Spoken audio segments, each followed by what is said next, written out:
Hello everyone. Today we're going to be talking about the River to Sea Bubble Walker 80. First impressions, it's a sharp looking bait. Comes with some nice treble hooks. Got a loop knot on the front and that's to help it walk. See, I'm just popping the slack. And there's a fish that like that walk. You can fish this bait on any medium or medium heavy rod. I have it on a spinning rod right now, but you could easily fish this on casting gear.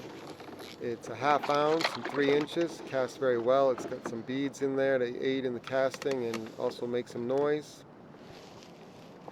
Right here I'm being a little careful with those hooks so I don't get stuck first thing in the morning. Those hooks are number 4 Daiichi trebles, and they have the tines, the tips of the trebles tipped in.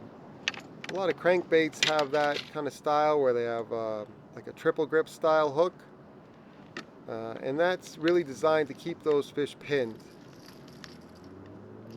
You can see I'm working those forceps pretty forcefully to get that treble out. Still don't have it out. There we go. Fish is free now. But those tipped in points, they really hold the fish well. There you can see the tipped in points of the Daiichi trebles. It's a big enough bait you could go with number 2 round bends if you wanted to go with round bends.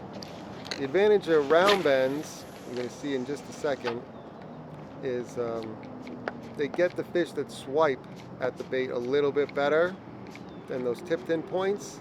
The tipped in points are better at holding fish. So I got a fish following me right now. I know it's hard to see on camera. He's going to swipe at it in just a second.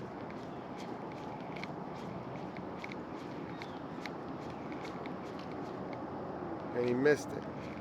Now if I had the round bends, maybe I would have got that fish. But it's a trade-off. You know, if you have a fish that's jumping a lot, he might throw the round bends. You don't have perfect bend in your rod. So you got to pick one. And I've just been fishing at stock. It works just fine. So this fish, he's a little guy, but he thinks he's big. He's got one more jump in him. There he goes. Boom. Now, if I had the round bends, he might have thrown it at that point. You can see with those tipped in trebles, I still have him pinned. I only got one hook in him, but I got him pinned.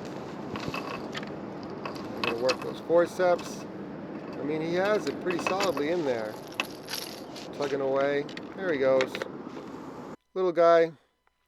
Alright, so on the cup face of the bubble walker are these 2 ports, these 2 channels that leave a bubble trail when the bait is walked or popped. And so as water and air go through those 2 ports, those 2 channels, they leave a bubble trail behind the bait. It's kind of hard to see on camera. I'm going to zoom in just a second. But they really do leave a bubble trail.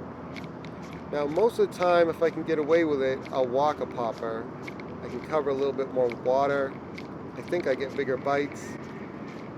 And if the fish are at all aggressive, it's a style they seem to like.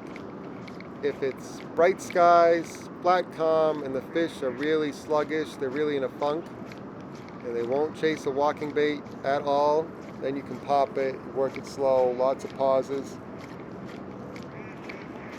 Try to get that fish to come up and smack it. But here it's still pretty early in the morning, so I'm having some success.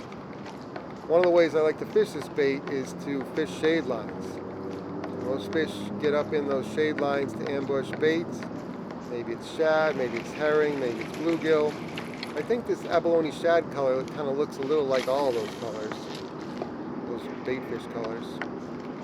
So here we go. Boom, I got another one in that shade line.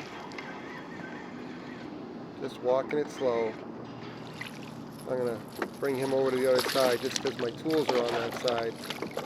If it was a big fish, I'd use that net on the bow and scoop him up. But that's not necessary in this case.